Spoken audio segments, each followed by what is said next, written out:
ഓം നമോ ഭഗവതേ വാസുദേവായ. ശ്രീമന്നാരായണീയം ദശകം 22. അജാമിളോപാഖ്യാനം.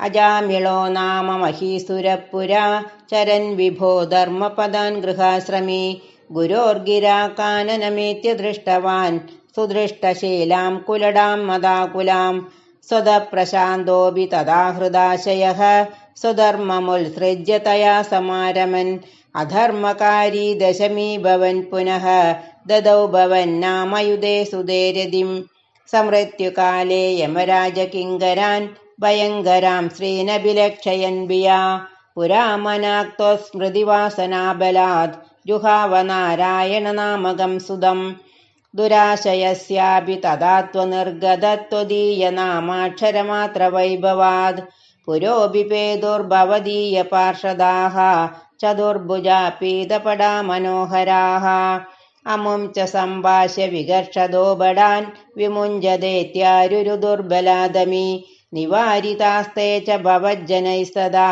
തദീയ പാപം നിഖിലം ന്യവേദയൻ ഭവന്തു പാപാനി കഥം തു നിഷ്കൃതേ കൃതേ ബിഭോ ദണ്ഡനമസ്തി പണ്ഡിതാഃ ന നിഷ്കൃതി കിം വിദിതാ ഭവാദൃശാം ഇതി പ്രഭോ ത്വത്പുരുഷാ ബഭാഷിരേ ശ്രുതിസ്മൃതിഭ്യാം വിഹിതാ വ്രതാദയഃ പുനന്തി പാപം ന ലുനന്തി വാസനാം അനന്തസേവാതു നിഗൃന്തതി ദ്വയീം ഇതി പ്രഭോ ത്വത്പുരുഷാ ബഭാഷിരേ അനേന ഭോജന്മ സഹസ്രകോടിഭിഃ കൃതേഷു പാപേഷു വിനിഷ്കൃതി കൃതാ യദഗ്രഹീന്നാമ ഭയാകുലോ ഹരേഃ ഇതി പ്രഭോ ത്വത്പുരുഷാ ബഭാഷിരേ നൃണാമ ബുദ്ധ്യാപി മുകുന്ദകീർത്തനം ദഹത്യഗൗഘാൻ മഹിമാസ്യ താദൃശഃ യദാഗ്നിരേദാംസി യദൗഷധം ഗദാൻ ഇതി പ്രഭോ ത്വത്പുരുഷാ ബഭാഷിരേ ഇതീരിതൈര്യാമ്യ ബഡൈരപാശ്രിതേ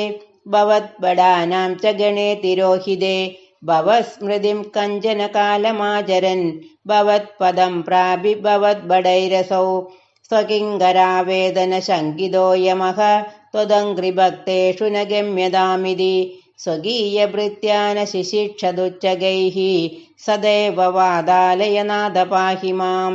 ശ്രീഹരയേ നമഃ. ഗോപികാ ജീവനസ്മരണം ഗോവിന്ദ ഗോവിന്ദ.